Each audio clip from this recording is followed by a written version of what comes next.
বাঘাযতীন ঘাট দেখতে পারবেন।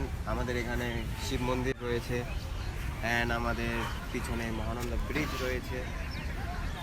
আর সবথেকে বড় কথা হলো আমাদের এখানে একটা ভীষণ বড় একটা ড্রেন রয়েছে, সেটার নাম হলো মহানন্দা ড্রেন। যত আবর্জনা যা আছে সবাই এখানে ফেলতে পারবেন, কারণ এখানে মানুষের কোনো ফরক পড়ে না। এটা সবথেকে বড় কথা, কারণ আমরা তো চুতিয়া, আমাদের আমি চুতিয়া বাবা। সেম ডেস্টিনেশনে একটা পার্ক রয়েছে বলরাম উদ্যান, দেখতে পাবেন। এখানে শিশুদের জন্য শুধু, এখানে প্রেম ভালোবাসার জন্য।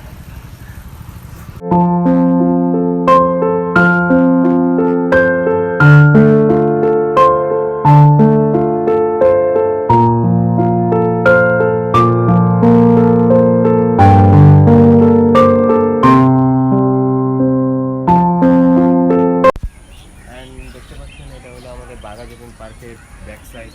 তো এখানে আপনারা চাইলে বন্ধু নিয়ে এখানে আড্ডা মারতে পারেন, কিন্তু এতটুকু কথা হলো এখানে কাউকে ডিস্টার্ব করবেন না, আল্লাহ চিল্লা করবেন না, অ্যান্ড এখানে প্লাস্টিক ফেলবেন না দয়া করে। বাস, সালাম।